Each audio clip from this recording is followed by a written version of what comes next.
Good morning students, I am Rajendra Shipra from Pragya academy Gangapur city. कैसे हैं आप? अच्छे हैं, स्वस्थ हैं? चलिए अब आप देखिएगा बेटा, वो कल हम पढ़ रहे थे percentage composition of a compound क्या होता है वो देखिएगा। तो percentage composition of a compound तो अपन ने पढ़ लिया। फिर आज हम पढ़ते हैं एम्पिरिकल फार्मूला, मॉलिक्यूलर फार्मूला और स्ट्रक्चर फार्मूला। ये तीन फार्मूले होते हैं। तो हम सबसे पहले बात करेंगे एम्पिरिकल फॉर्मूला। तो what is the empirical formula? क्या होता है ये? हम कहते हैं such chemical formula which represent the simplest ratio of atom present in a molecule of the compound is known as empirical formula. तो हमने क्या कहा? Such chemical formula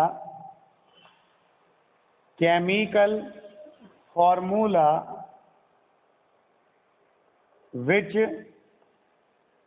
represent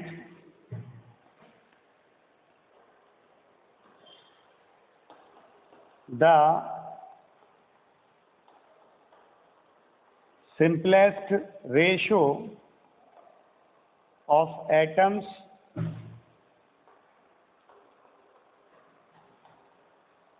present in a molecule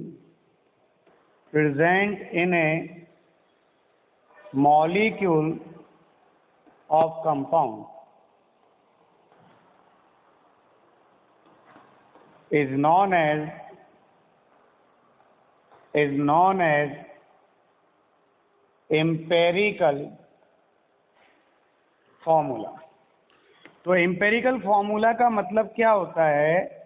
empirical formula का मतलब होता है such chemical formula which represent the simplest ratio of atoms present in a molecule of the compound. मतलब किसी कंपाउंड के एक मॉलिक्यूल में प्रेजेंट एटम्स का सिंपलेस्ट रेशियो को रिप्रेजेंट करता है, वो फॉर्मूला कहलाता है आपके एम्पेरिकल फॉर्मूला। जैसे किसी कंपाउंड का मॉलिक्यूलर मास फॉर्मूला है C6H12O6, तो यहाँ पर जो सिंपलेस्ट रेशियो होगा एटम्स का 6:12:6 हो गया, मतलब 1:2:1 हो गया ना भाई। तो यहाँ पर जो ये आएगा CH2O, ये कहलाएगा आपके एम्पेरिकल फॉर्मूला।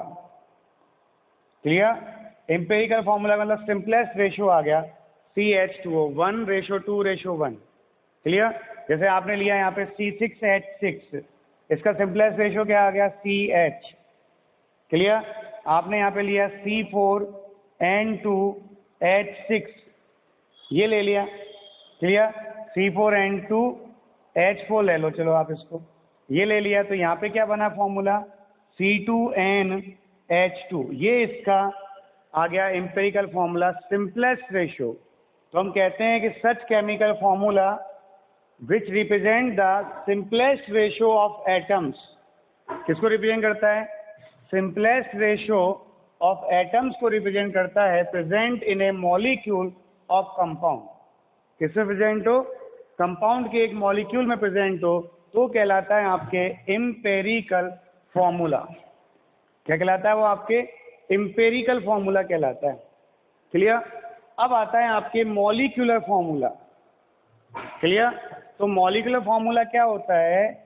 हम कहते हैं such chemical formula of a substance of a compound which represent the actual number of atoms present in a molecule of compound is known as molecular formula। clear? तो molecular formula की definition क्या है? molecular formula की definition क्या होगी? अपन ने कहा such chemical formula of a compound which represent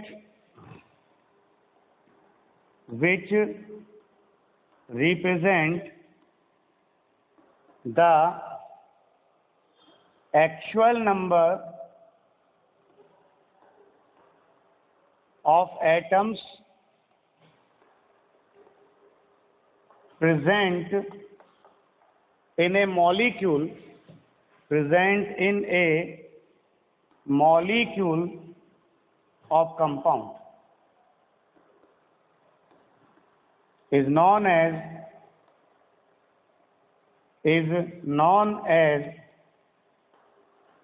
molecular formula। मतलब किसी भी कंपाउंड के लिए एक ऐसा केमिकल फॉर्मूला जो उस कंपाउंड के एक मॉलिक्यूल में प्रेजेंट एटम्स की एक्चुअल नंबर को रिप्रेजेंट करता है कि एक्चुअल में कितने एटम्स प्रेजेंट है, वो कहलाता है मॉलिक्यूलर फॉर्मूला। तो जो एक्चुअल नंबर को रिप्रेजेंट करता है वो तो मॉलिक्यूलर है, और जो सिंपलेस्ट रेशियो को रिप्रेजेंट करता है वो इंपेरिकल फॉर्मूला है। क्लियर? कोई दिक्कत है? अब बात आती है यहाँ पर स्ट्रक्चर फॉर्मूले की। किसकी बात आती है? स्ट्रक्चर फॉर्मूले की बात आती है। तो स्ट्रक्चर फॉर्मूला क्या है? स्ट्रक्चर फॉर्मूला का मतलब होता है such chemical formula of a compound. क्या कहा मैंने? Such chemical formula of a compound which represent the structure. Structure का मतलब जितने भी एटम्स है उनके बिटवीन टाइप ऑफ बॉन्ड्स, कितने बॉन्ड्स है, कितने लॉन पेयर्स हैं, उन सबको रिप्रेजेंट करता है, वो कहलाता है आपके स्ट्रक्चर फॉर्मूला। क्लियर? तो अपन बात करें तीसरा यहाँ पर structural formula. Okay, structure formula क्या होता है? Such chemical formula which represents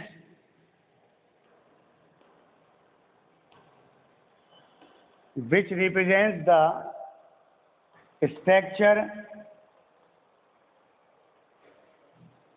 of compound। Structure का मतलब क्या है? उसमें जितने भी एटम्स हैं उन एटम्स के बिटवीन किस टाइप के बॉन्ड्स हैं, कितने लॉन पेयर्स है, कैसे अरेंज है, वो बताता है, वो कहलाता है इज नॉन एज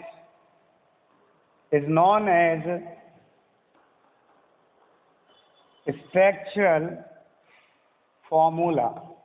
क्या कहलाता है वो? स्ट्रक्चर फॉर्मूला कहलाता है। जैसे अपन देखें, अपन ने यहाँ पे लिया जैसे सपोज दैट C6H6 लिया, तो ये तो बता रहा है एक्चुअल नंबर को ऑफ एटम्स को कि भाई इसके एक मॉलिक्यूल में 6 कार्बन है और 6 ही हाइड्रोजन है। तो जब एक्चुअल नंबर को बताता है तो वो कहलाता है मॉलिक्यूलर फॉर्मूला। क्या कहलाता है वो? मॉलिक्यूलर फॉर्मूला कहलाता है। और जब इसका सिंपल रेशियो लिख दिया 6:6 मतलब 1:1 हो गया, तो क्या बन गया फॉर्मूला? CH। इसे कहते हैं अपन एम्पेरिकल फॉर्मूला। क्या कहते हैं इसको? अपन एम्पेरिकल फॉर्मूला कहते हैं। और फिर जो इसकी स्ट्रक्चर को रिप्रेजेंट करता है उसे अपन देखते हैं स्ट्रक्चर फॉर्मूला। मोनू जी के पास स्ट्रक्चर फॉर्मूला क्या आएगा? जैसे बेंजीन है ये, तो बेंजीन में इस टाइप की बॉन्डिंग होती है, ये इसकी स्ट्रक्चर है। ओके, इस टाइप के बॉन्ड्स हैं यहाँ पर सारे। तो जो स्ट्रक्चर को रिप्रेजेंट कर रहा है वो कहलाएगा आपके स्ट्रक्चर फॉर्मूला। क्लियर? तो यहाँ पर 3 तरह के फॉर्मूला हैं। एक तो वो फॉर्मूला है जो किसी भी कंपाउंड के एक मॉलिक्यूल में present actual number of atoms को रिप्रेजेंट करता है, उसे हम कहते हैं मॉलिक्यूलर फॉर्मूला। एक वो फॉर्मूला है जो किसी कंपाउंड के एक मॉलिक्यूल में प्रेजेंट एटम्स के सिंपल रेशियो को रिप्रेजेंट करता है, उसे कहते हैं एम्पेरिकल फॉर्मूला। और एक वो फॉर्मूला है जो उसके एक मॉलिक्यूल में प्रेजेंट मॉलिक्यूल की स्ट्रक्चर को रिप्रेजेंट करता है। स्ट्रक्चर का मतलब एटम्स के बिटवीन टाइप ऑफ बॉन्ड्स को, भाई किस किस टाइप के बॉन्ड्स हैं, कौन किससे जुड़ा हुआ है, उसको जो रिप्रेजेंट करता है वो कहलाता है स्ट्रक्चर फॉर्मूला। क्या कहलाता है वो? Structure formula. जैसे और एग्जांपल दें अपन यहाँ पर और एग्जांपल्स लें। जैसे आपने यहाँ पे ले लिया सपोज दैट C2H4O2, ये ले लिया, तो इसका जो सिंपलेस्ट रेशियो बनेगा वो CH2O बनेगा। इसकी स्ट्रक्चर जो मैंने बनाई वो ऐसे बना दी, CH C double bond O और OH, ये स्ट्रक्चर ऐसे बना दी। क्लियर? तो यहाँ पर ये जब एक एक्चुअल नंबर ऑफ एटम्स को रिप्रेजेंट कर रहा है तो इसे कहेंगे अपन मॉलिक्यूलर फॉर्मूला। तो ये तो हो गया मॉलिक्यूलर फॉर्मूला, ये इसके सिंपल रेशियो को रिप्रेजेंट कर रहा है, तो ये कहलाएगा आपके एम्पेरिकल फॉर्मूला। और ये स्ट्रक्चर को रिप्रेजेंट कर रहा है तो ये कहलाएगा आपके स्ट्रक्चर फॉर्मूला। तो यहाँ पर ये 3 फॉर्मूले हो गए, जो एक्चुअल नंबर को रिप्रेजेंट करे वो क्या कहलाएगा आपके मॉलिक्यूलर फॉर्मूला, जो सिंपल को रिप्रेजेंट करे वो सिंपल फॉर्मूला। अब यहाँ पे अगर आपको एम्पिरिकल फॉर्मूला नॉन हो और मॉलिक्यूलर फॉर्मूला फाइंड करना हो तो यहाँ पे क्या रेशो आएगा, क्या फॉर्मूला आएगा?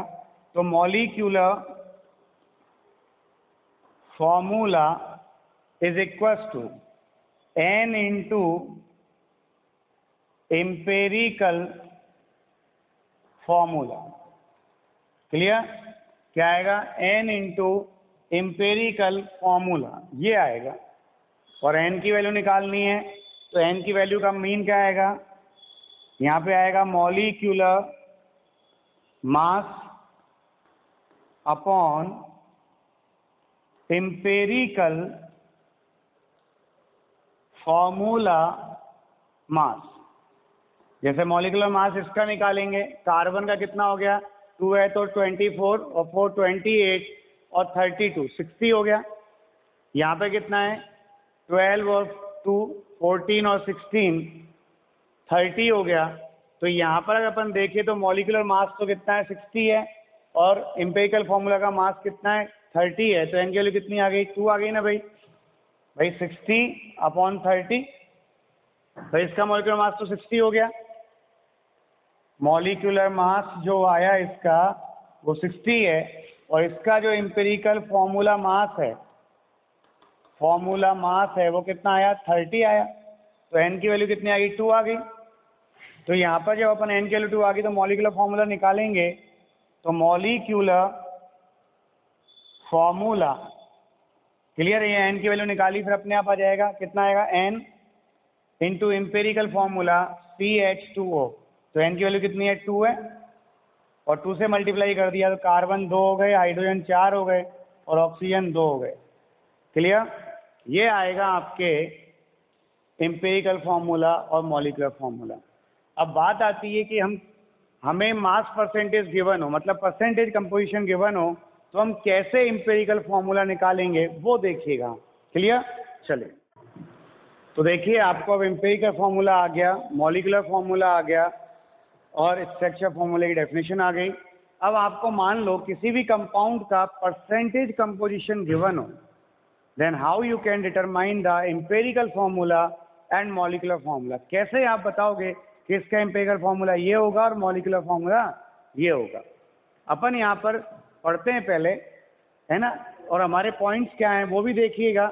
जैसे वहाँ पे क्वेश्चन दे दिया, और एक क्वेश्चन क्या दिया कि in a organic compound, in a organic compound carbon is 40%। Clear? Carbon is 40%। मैं आपको क्वेश्चन लिख देता हूं पूरा। Carbon is 40%, clear, comma hydrogen is 6.66 या 67% and oxygen is 53.33%। Clear? Present 53.33% present, then find the empirical formula of compound. क्या find करना है आपको? Empirical formula of compound find करना है। Clear? If molecular mass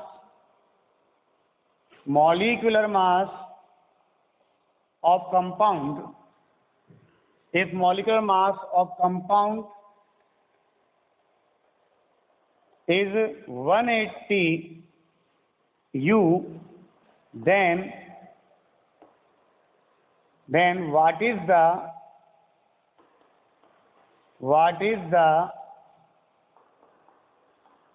molecular formula of compound?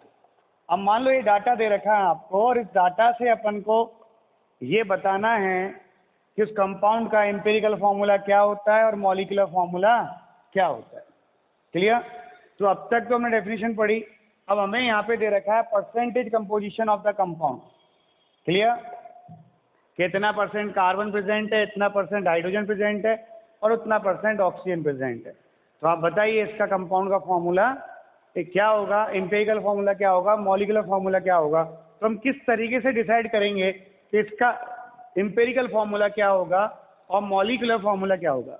मैं इस example को लेते हुए आपको पूरे रूल्स समझाता हूँ, आप समझिएगा कैसे ये रूल्स आप इन पर अप्लाई करेंगे। मतलब परसेंटेज पता हो तो आप कैसे बताएंगे इसका कंपाउंड का फॉर्मूला ये होगा। क्लियर? तो आप यहाँ पर देखिएगा सॉल्यूशन। तो पहला रूल क्या कहता है? पहला रूल कहता है, देखो रूल फर्स्ट क्या कहता है, मैं रूल भी पढ़ा रहा हूं आपको, इसका सॉल्यूशन अपन बाद में एक साथ भी लिख देंगे। रूल फर्स्ट क्या कहता है? ये कहता है कि फर्स्टली द मास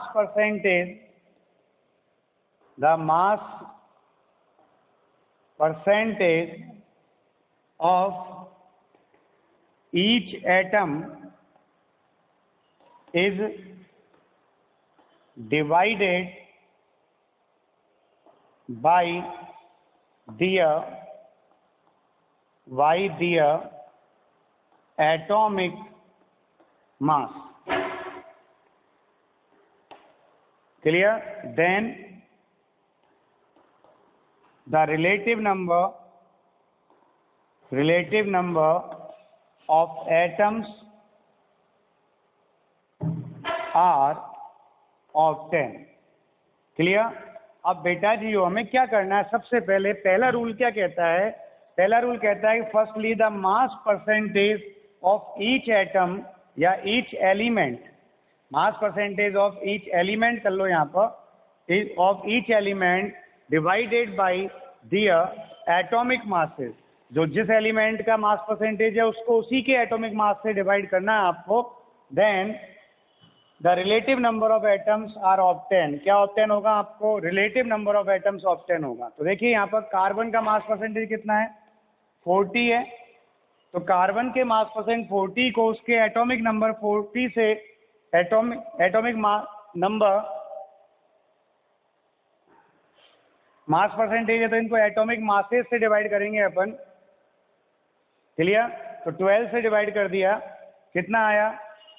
12 या 36, 36 बचे 3, 36 और 36, 3.33 आ गया।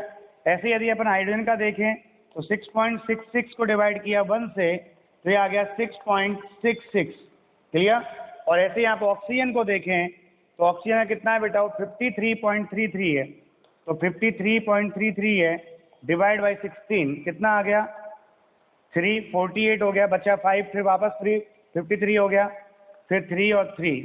तो ये आया आपके रिलेटिव नंबर ऑफ एटम्स। आपने पहले क्या करा? सबसे पहले जो एलिमेंट का मास परसेंटेज था उस मास परसेंटेज को उनके एटॉमिक मासेस से डिवाइड किया। ये कार्बन के परसेंटेज को कार्बन के एटॉमिक मास 12 से डिवाइड किया, हाइड्रोजन के मास परसेंटेज को हाइड्रोजन के एटॉमिक मास 1 से डिवाइड किया और ऑक्सीजन के मास परसेंटेज को ऑक्सीजन के एटॉमिक मास 16 से डिवाइड किया। क्लियर? अब यहाँ पर जब आया तो ये आया रिलेटिव नंबर ऑफ एटम्स। क्या आया भाई? Relative number of atoms. अब रूल नंबर सेकंड क्या कहता है? आप देखिए, अब आपको रिलेटिव नंबर ऑफ एटम्स आ गए। अब आपको relative number of all atoms divided by smallest relative number, मतलब जितने भी एटम एलिमेंट्स के रिलेटिव नंबर्स हैं उन नंबर्स को सबसे स्मॉल रिलेटिव नंबर से डिवाइड करना है आपको। क्लियर? तो आपने क्या कहा, all the relative number of atoms divided by least relative number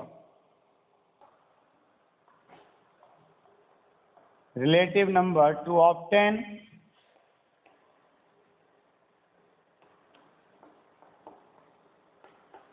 simple ratio of atoms। to obtain simple ratio of atoms मतलब एटम्स के सिंपल रेशियो को ऑब्टेन करना है आपको। तो यहाँ पर देखिएगा, यहाँ पर ये जो रिलेटिव नंबर आए आपके, कार्बन का तो आया 3.33, हाइड्रोजन का आया 6.66 और ऑक्सीजन का आया 3.33। तो इन सभी रिलेटिव नंबर को सबसे छोटे relative number, least relative number से डिवाइड करना है। तो यहाँ पर रिलेटिव नंबर 3.33 है, एक 6.66 है, एक 3.33 है। तो लीस्ट नंबर कौन सा है, सबसे छोटा कौन सा है, 3.33। तो हम इससे डिवाइड करेंगे इसको। तो 3.33 से डिवाइड करा सबको ही, यहाँ 3.33 से डिवाइड करा और यहाँ 3.33 से डिवाइड करा। तो यहाँ पे कार्बन के लिए कितना आया, 1 आया। क्लियर? यहाँ पे कितना आया, 2 आया। यहाँ पे कितना आया, 1 आया। क्लियर? तो यहाँ पर ये आ गया simple ratio of the atoms.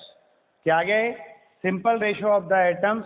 कि सर इस कंपाउंड में, इस रेशियो में कार्बन 1 में है सिंपल रेशियो, हाइड्रोजन 2 में और ऑक्सीजन 1 में है। पहले बोलो यहाँ तक आया कि नहीं आया? क्लियर है? रूल फर्स्ट क्लियर है? जो भी मास परसेंटेज है उन सभी मास परसेंटेज को उनके एटॉमिक मासेस से डिवाइड करना है, तो relative number of atoms obtain होगा। फिर आपने रूल सेकंड क्या कहा कि सर जितने भी रिलेटिव नंबर ऑफ एटम्स है उनको सबसे smallest relative number of atoms से डिवाइड करना है, तो उनका एक सिंपल रेशियो आएगा। क्या आएगा, एक सिंपल रेशियो आएगा। रूल थर्ड क्या कहता है, रूल थर्ड कहता है आपके क्या कहता है रूल थर्ड कुछ नहीं कहता, सिंपल सा कंसेप्ट कहता है ये कि भाई जो ये आया है रेशियो सिंपल है। अगर ये फ्रैक्शन में होता, मतलब यहाँ पे मान लो 1.5 होता तो इन सबको फिर 2 से मल्टीप्लाई करते, 1.33 होता तो 3 से मल्टीप्लाई करते, और 1.25 होता तो 4 से मल्टीप्लाई करते, और मल्टीप्लाई करके ऐसे सिंपल रेशियो बनाते। लेकिन यहाँ तो ऑलरेडी एक सिंपल रेशियो आया है, कोई दिक्कत ही नहीं है। अगर सिंपल रेशियो आ गया तो एम्पिरिकल फॉर्मूला लिखना है मेरे को। तो एम्पिरिकल फॉर्मूला ऑफ कंपाउंड जो आएगा कितना आएगा, देखो कार्बन का रेशियो कितना है, 1 है, तो कार्बन के रेशियो को नीचे लिख दो 1। हाइड्रोजन का रेशियो 2 है तो H2, और ऑक्सीजन का रेशियो 1 है तो 1।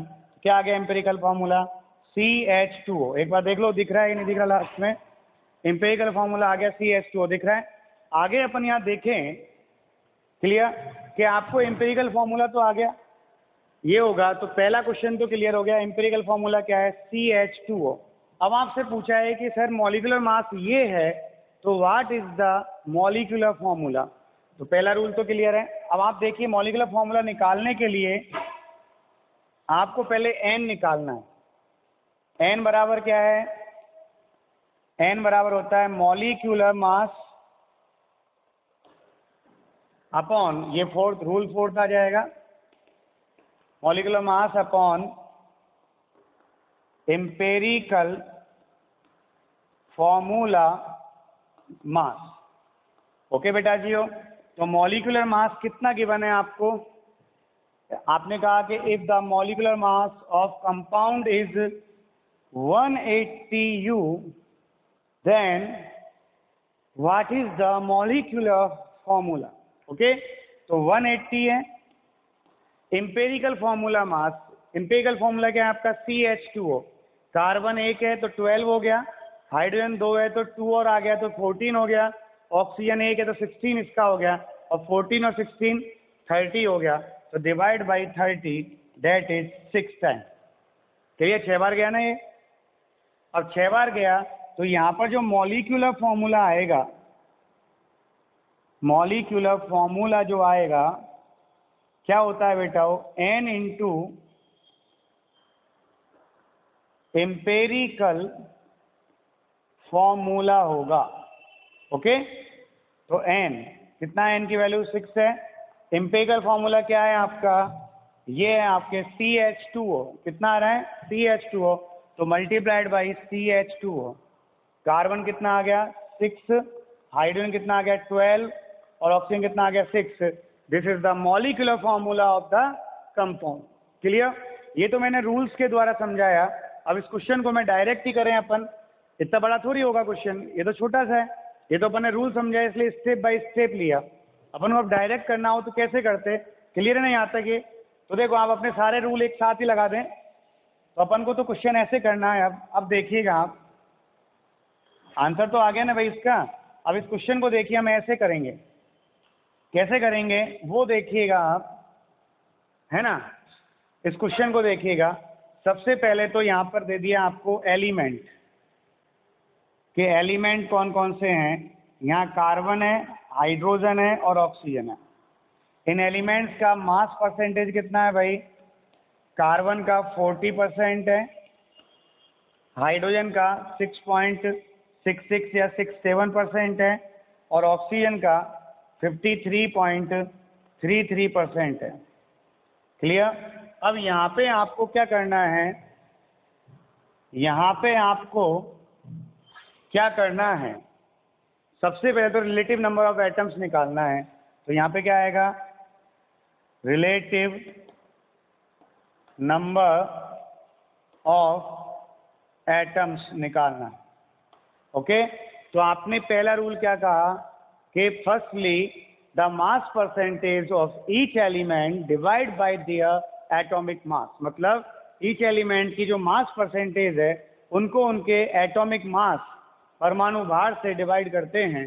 तो यहाँ पे कितना है 40 डिवाइड बाई 12, कार्बन का एटॉमिक मास 12 है, यहाँ हाइड्रोजन का परसेंटेज 6.67 है, परमाणु भार कितना, हाइड्रोजन का एटॉमिक मास 1 है, ऑक्सीजन का मास परसेंटेज 53.33 है, तो ऑक्सीजन का एटॉमिक मास कितना है 16 है। क्लियर? तो यहाँ पर जब इनको डिवाइड करेंगे अपन, तो ये कितना आया 3.33 आया, ये कितना आया 6.67 आया, और ये कितना आया आपके 3.33 आया। ओके, कोई दिक्कत? तो ये आ गया रिलेटिव नंबर ऑफ एटम्स। अब आपको क्या निकालना है, सिंपलेस्ट रेशो। तो सिंपल रेशो ऑफ एटम्स कितना आएगा बेटा, वो देखिएगा। सिंपल रेशो ऑफ एटम्स जब निकालना है तो जो एटम्स का रिलेटिव नंबर है उन सभी रिलेटिव नंबर्स को सबसे स्मॉल रिलेटिव नंबर से डिवाइड करना है। तो यहाँ पर 3.33 डिवाइड बाई 3.33, 6.67 डिवाइड बाई 3.33 और 3.33 डिवाइड बाई 3.33, ये 1 आ गया, ये 2 आ गया और ये 1 आ गया। अगर ये सिंपल रेशो नहीं आता, फ्रैक्शन में आता, मतलब पॉइंटों में आता, तो उसको सिंपल नंबर जैसे 2, 3, 4 इनसे मल्टीप्लाई करके सिंपल रेशो में कन्वर्ट करते। क्लियर? लेकिन मल्टीप्लाई ये नहीं कि एक को ही करेंगे, सबको करेंगे। अगर 2 से मल्टीप्लाई कर रहे हैं किसी को तो सबको 2 से करेंगे, 3 से करें तो 3 से करेंगे। यहाँ आवश्यकता ही नहीं है, सिंपल रेशो ऑलरेडी। क्लियर? तो ये स्टेप आ गया आपके सेकंड। थर्ड स्टेप क्या था कि जब आपको एम्पेरिकल फॉर्मूला लिखना है, एम्पेरिकल फॉर्मूला लिखना है, तो बेटा जी वो क्या करना पड़ेगा, जो ईच एटम का, एलिमेंट का सिंपल रेशो है उसको उसके सिंबल के नीचे राइट हैंड पे लिखेंगे। क्या लिखेंगे? सिंबल के नीचे राइट हैंड पर। कार्बन का 1 है तो कार्बन के नीचे राइट हैंड पर लिखा, फिर हाइड्रोजन का 2 है तो हाइड्रोजन नीचे राइट हैंड पे लिखा, ऑक्सीजन का 1 है तो 1 लिखा। क्या आ गया एम्पेरिकल फॉर्मूला? CH2O आ गया। क्लियर? और जब हमें मॉलिक्यूलर फॉर्मूला निकालना है तो पहले n निकालना पड़ेगा। n का फॉर्मूला क्या होता है? मॉलिक्यूलर मास बट्टे एम्पेरिकल फॉर्मूला मास। तो मॉलिक्यूलर मास कितना गिवन है? 180 और एम्पेरिकल फॉर्मूला मास कितना है 12 और 2 14 और 16 30, तो ये आ गया 6। तो मॉलिक्यूलर फॉर्मूला कैसे आएगा? मॉलिक्यूलर फॉर्मूला कैसे आएगा? N into empirical formula CH2O। N की वैल्यू कितनी है 6 है, इंटू CH2O कितना हो गया C6H12O6। ये आया इसका एक मॉलिक्यूलर फॉर्मूला। अब बोलो पहले आया कि नहीं आया? क्या करना है? सबसे पहला स्टेप तो देखो कंपाउंड में जो जो एलिमेंट्स प्रेजेंट है उन एलिमेंट्स का मास परसेंटेज क्या है। क्लियर? फिर उन मास परसेंटेज को उनके एटॉमिक मासेस से डिवाइड करेंगे आप, तो आपको रिलेटिव नंबर ऑफ एटम्स आ जाएगा। अब रिलेटिव नंबर ऑफ एटम्स में से भी सबसे छोटे रिलेटिव नंबर ऑफ एटम से डिवाइड करेंगे तो आपको सिंपल रेशियो आ जाएगा। और उस सिंपल रेशियो को फिर आपको कहाँ करना है? जो एलिमेंट्स हैं उनके सिंबल के नीचे लिखना है राइट हैंड पर, तो आपके एम्पेरिकल फॉर्मूला आ जाएगा। अब यदि आपको मॉलिक्यूलर मास गिवन था तो n निकाल लेंगे, molecular mass upon empirical formula mass, तो ये n की वैल्यू आ गई 6 और इस 6 को मल्टीप्लाई कर देंगे एम्पेरिकल फॉर्मूला से तो हमारे आ जाएगा molecular formula. Any confusion? Clear है? ठीक है बेटा, आपको एक क्वेश्चन दे दिया, the percentage composition of compound is के 26.53%, chromium 35.57% and oxygen is 38.09% present. Then what is the empirical formula of compound? यहाँ पे गिवन एटॉमिक मासेज है के का 39 है, Cr का 52 है और ऑक्सीजन का 16 है। तो आप यहाँ देखिएगा, सबसे पहले तो अपन बात करें कि आपको एलिमेंट्स कौन कौन से गिवन है। एक तो K गिवन है, एक Cr गिवन है और एक ऑक्सीजन गिवन है। इनका मास परसेंटेज कितना है भाई? मास परसेंटेज K का तो है 26.53%, Cr का है 35.57% और ऑक्सीजन का है आपके 38.09%। अब आपको यहाँ पर निकालना है कि भाई एम्पिरिकल फॉर्मूला क्या होगा। तो सबसे पहले हम क्या करेंगे कि जितने भी एलिमेंट्स के मास परसेंटेज हैं उन मास परसेंटेज को उन्हीं एलिमेंट्स के एटॉमिक मास से डिवाइड करेंगे और डिवाइड करेंगे तो हमें ऑब्टेन होगा relative number of atoms obtain होगा। क्लियर? और relative number of atoms obtain होगा तो कितना आएगा? देखो 26.53 डिवाइड बाई के का एटॉमिक मास कितना है भाई? 39 है। ये क्रोमियम का परसेंटेज है 35.57, तो ये डिवाइड होगा क्रोमियम के एटॉमिक मास से। कितना है क्रोमियम का एटॉमिक मास? 52 है। और ये ऑक्सीजन का मास परसेंटेज है 38.09, ये डिवाइड होगा ऑक्सीजन के एटॉमिक मास से। क्लियर? और जब यहाँ डिवाइड करेंगे तो यहाँ जो आएगा इसका तो आएगा 0.68, यहाँ पर भी आएगा 0.68 और यहाँ पर आएगा 2.38। क्लियर? तो ये आया के का रिलेटिव नंबर, ये Cr का रिलेटिव नंबर और ये आया ऑक्सीजन का रिलेटिव नंबर। आपको अब सभी एलिमेंट्स के रिलेटिव नंबर्स ऑब्टेन हो गए। अब आप क्या करेंगे? अब आप इन रिलेटिव नंबर्स को सबसे छोटे रिलेटिव नंबर से डिवाइड करेंगे, मतलब all the relative numbers divided by the smallest relative number. तो स्मॉलेस्ट रिलेटिव नंबर कितना है? 0.68 ही है। क्लियर? तो यहाँ पर जो ऑब्टेन होएगा वो होएगा सिंपल रेशो ऑफ एटम्स। क्या आएगा? 0.68 डिवाइड बाई, सबसे छोटा कौन है? 0.68 ही है। 0.68 डिवाइड बाई 0.68 और 2.38 डिवाइड बाई 0.68। ये वन टाइम गया, ये भी वन टाइम गया और ये 3.5 टाइम गया। ओके? अब अपन ने कहा था कि यदि ये पूरा ही सिंपल आ रहा है तो ठीक है, लेकिन ये पॉइंटों में आ रहा है और पॉइंट में आ रहा है तो इसको सिंपल नंबर 2, 3, 4, 5 एक्सेट्रा से मल्टीप्लाई कर सकते हैं। तो अगर यहाँ पर 0.5 हो तो 2 से मल्टीप्लाई होगा, 0.33 हो या 0.3 हो तो 3 से मल्टीप्लाई होगा, और 0.25 हो तो 4 से मल्टीप्लाई होगा। यहाँ 0.5 है तो 2 से मल्टीप्लाई करेंगे। अब 2 से मल्टीप्लाई का मतलब नहीं एक को ही करेंगे ना, इन सबको फिर 2 से मल्टीप्लाई करेंगे।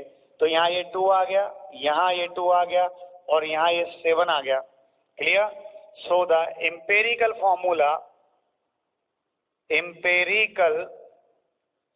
फॉर्मूला ऑफ कंपाउंड कितना होगा? अब जो ये सिंपल रेशो आया ईच एलिमेंट का, उस सिंपल रेशो को उस एलिमेंट के सिंबल के नीचे राइट हैंड पर लिखेंगे। तो देखो ये K का है, K का रेशो कितना है 2, तो K2, ये Cr का है कितना है 2, Cr2, और ये ऑक्सीजन का है कितना 7, O7। तो इस कंपाउंड का एम्पेरिकल फॉर्मूला क्या आ गया? K2Cr2O7। क्या आया बेटा? K2Cr2O7। Any confusion? ये तरीका है निकालने का। आप देखिए इसको, कोई दिक्कत हो तो मुझे बताइएगा।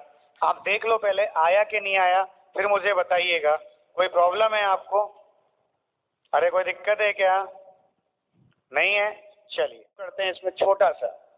क्या कहता है? ये कह रहा है an organic compound have carbon, nitrogen and hydrogen. मतलब उस ऑर्गेनिक कंपाउंड में 3 एलिमेंट है, 1 कार्बन, सेकंड नाइट्रोजन और थर्ड हाइड्रोजन। इन मास रेशो, मास का रेशो ये है, तो जो मास का रेशो है वही मास परसेंटेज का रेशो होगा और वही उनके एलिमेंट्स का रेशो होगा। तो यहाँ पर जो मास परसेंटेज का रेशो वो यही है, तो हमें यहाँ पर मास परसेंटेज की आवश्यकता नहीं है, इसी को मास परसेंटेज मान लीजिए आप। क्लियर? फिर ये कह रहा है then find the empirical formula. आपको क्या फाइंड करना है? एम्पेरिकल फॉर्मूला फाइंड करना है। फिर कह रहा है ये if the molecular mass of a compound, मतलब कंपाउंड का जो मॉलिक्यूलर मास है वो 108 है। कितना है? 108 है। Then what is the molecular formula of compound, मतलब कंपाउंड का मॉलिक्यूलर फॉर्मूला क्या होगा वो देखिएगा। तो हमने क्या कहा कि भाई यहाँ पे मास का रेशो दे रखा है। क्या दे रखा है आपको? मास का रेशो दे रखा है। तो जो मास का रेशो होएगा वही किसका रेशो होएगा? वही उनके मास परसेंटेज का रेशो होगा। तो हम क्या करना है? इसका फॉर्मूला निकालना है कि भाई सूत्र क्या होगा। तो हमारा पहला काम क्या है? सबसे पहला काम है आपके कि एलिमेंट्स कौन कौन से हैं। तो यहाँ पर जो एलिमेंट है वो एलिमेंट है आपके कौन कौन से? एक कार्बन है, एक नाइट्रोजन है और एक हाइड्रोजन है। क्लियर? इनका मास परसेंटेज कितना है? ये जो मास का रेशो है यही कहलाएगा आपके मास परसेंटेज। तो मास परसेंटेज कितना आया बेटा जीओ? कार्बन का 9 है, नाइट्रोजन का 3.5 है और हाइड्रोजन का 1 है। अब हमें बताना है इसका फॉर्मूला क्या होगा। तो फॉर्मूला देखने के लिए मैंने क्या कहा? अपना पहला रूल था। क्या रूल था? कि मास percentage of each element divided by their atomic mass, मतलब ईच एलिमेंट की मास परसेंटेज को उनके एटॉमिक मास से डिवाइड करना है। तो आपको क्या ऑब्टेन होगा? यहाँ ऑब्टेन होगा रिलेटिव नंबर ऑफ एटम्स। क्या ऑब्टेन होगा? Relative number of atoms. तो आप देखिए ये किसका परसेंटेज है? कार्बन का। तो कार्बन का मास परसेंटेज अपॉन कार्बन का एटॉमिक मास। ओके। नाइट्रोजन का है, तो नाइट्रोजन का मास परसेंटेज अपॉन नाइट्रोजन का एटॉमिक मास कितना होता है? 14। और ये हाइड्रोजन का है, तो हाइड्रोजन का mass percentage divide by hydrogen का एटॉमिक मास। इनको जो डिवाइड किया तो ये आया 0.75, ये आया 0.25 और ये आया 1। क्लियर? अब हमें यहाँ पे देखना है सिंपल रेशो निकालना है। तो जो रिलेटिव नंबर आया उससे हमें क्या निकालना है? सिंपल रेशो ऑफ एटम्स निकालना है। ओके। तो बेटा हो सिंपल रेशो ऑफ एटम्स कैसे निकालेंगे? तो इसको निकालने के लिए जो रिलेटिव नंबर ऑफ एटम्स है उन रिलेटिव नंबर ऑफ एटम्स में सबसे पहले जो सबसे छोटा रिलेटिव नंबर है, स्मॉलेस्ट रिलेटिव नंबर है, उससे इन सभी को डिवाइड कर देंगे। तो देखो यहाँ पर 0.75 को डिवाइड करेंगे किससे? 0.25 से।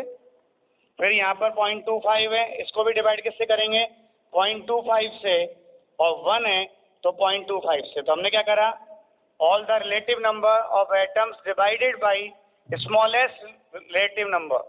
तो क्या आया यहाँ पर, एक सिंपल रेशियो आया कितना, 3, 1 एंड 4। अब आपको देखना है कि एम्पिरिकल फॉर्मूला क्या होगा, एम्पिरिकल फॉर्मूला क्या होगा। तो एम्पिरिकल फॉर्मूला लिखने के लिए क्या करना है, जो भी एलिमेंट का रेशियो आया सिंपल रेशियो, उस रेशियो को उस एलिमेंट के सिंबल के नीचे राइट हैंड पे लिख देंगे। तो ये किसका है, कार्बन का है, तो C के नीचे 3 लिख दिया। ये नाइट्रोजन का है, N के नीचे 1 लिख दिया, और ये हाइड्रोजन का है तो 4 लिख दिया। क्या बन गया फॉर्मूला, C3NH4। ये आ गया इसका एम्पिरिकल फॉर्मूला। क्लियर। अब हमें देखिए यहाँ पर देखिए क्या दे रखा है, कंपाउंड का मॉलिक्यूलर मास गिवन है कितना है, 108, और आपसे कह रहा है कि what is the molecular formula. तो इसका मॉलिक्यूलर फॉर्मूला क्या होगा, तो सबसे पहले हमें n निकालना है। n का वैल्यू क्या थी, n का फॉर्मूला क्या था, molecular mass upon empirical formula मास। मॉलिक्यूलर मास कितना है आपका, 108 अपॉन एम्पिरिकल फॉर्मूला मास। ये रहा आपका एम्पिरिकल फॉर्मूला। इसका मास कितना होगा, 3 कार्बन है तो 12 36, 36, एक नाइट्रोजन है 14, 36 और 14 कितना हो गया, 50, और 4 हाइड्रोजन है तो 4 इसका 54, और 54 से डिवाइड किया देन कितने टाइम गया, 2 टाइम। तो यहाँ पर आ गया n की वैल्यू 2। अब आपको निकालना है यहाँ पे क्या, मॉलिक्यूलर फॉर्मूला। तो मॉलिक्यूलर फॉर्मूला क्या होता है बेटा, ये होता है n इंटू एम्पिरिकल फॉर्मूला। क्या होता है बेटा जी, n into empirical formula. n की वैल्यू कितनी है आपके, 2, तो यहाँ 2 रख दीजिए। एम्पिरिकल फॉर्मूला कितना है आपके, C3N और H4, और 2 से मल्टीप्लाई करेंगे पूरे को तो क्या बन जाएगा, C6N2H8। ये इस कंपाउंड का मॉलिक्यूलर फॉर्मूला कहलाएगा। तो आज आपने पढ़ा कि किसी भी कंपाउंड का मास परसेंटेज गिवन हो, परसेंटेज कंपोजिशन गिवन हो, तो उस कंपाउंड का एम्पिरिकल फॉर्मूला और मॉलिक्यूलर फॉर्मूला कैसे फाइंड करेंगे। कोई दिक्कत हो तो आप मुझे बताइएगा। Thank you.